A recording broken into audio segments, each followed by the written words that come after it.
Prepare yourself because you are going to hear one of the darkest real-life stories ever recorded.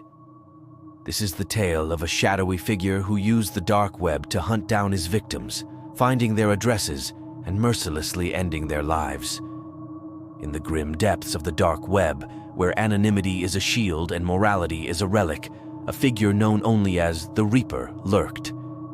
His true identity was unknown, his motives inscrutable.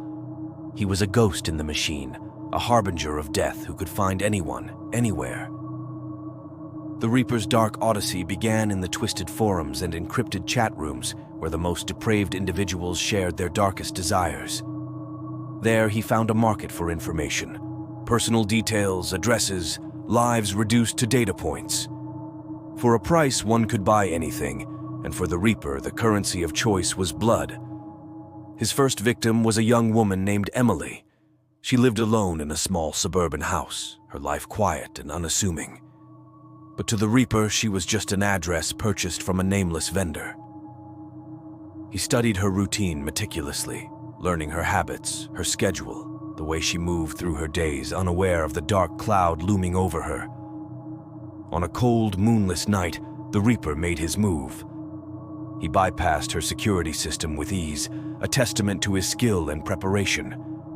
As he crept through the shadows of her home, he relished the fear he would soon invoke. Emily awoke to the sound of floorboards creaking, her heart pounding as she sensed the presence of another.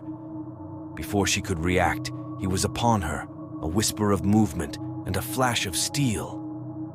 Her screams were muffled by the deafening silence of death.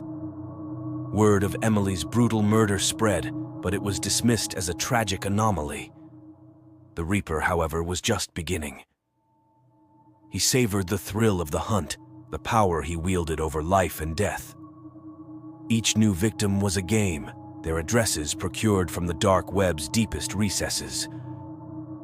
His next target was a man named Robert, a tech-savvy individual who believed his digital fortress was impenetrable.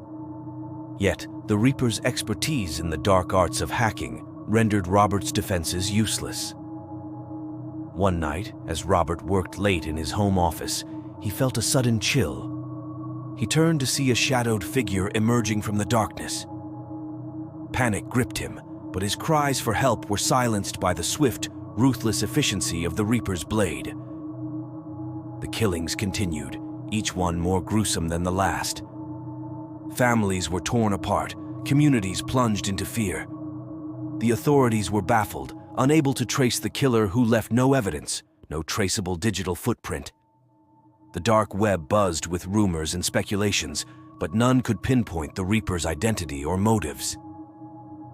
One night, the Reaper targeted a woman named Lisa. She was cautious, paranoid even, but no amount of vigilance could protect her from his relentless pursuit. He watched her for weeks, slipping past her defenses with ease. When he finally struck, it was with a savagery that left even the most hardened detectives horrified.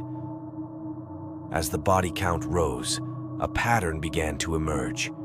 Each victim had unwittingly purchased items from the same obscure online marketplace, their addresses sold to the Reaper by an unknown intermediary.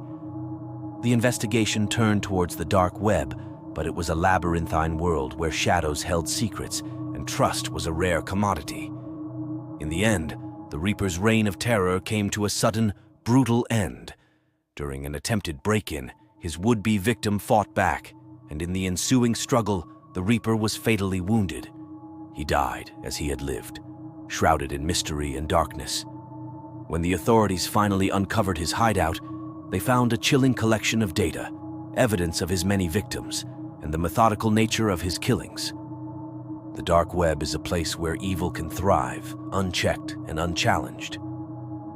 The Reaper was a product of that environment, a testament to the terrifying power of anonymity. His story serves as a grim reminder that in the digital age, no one is truly safe.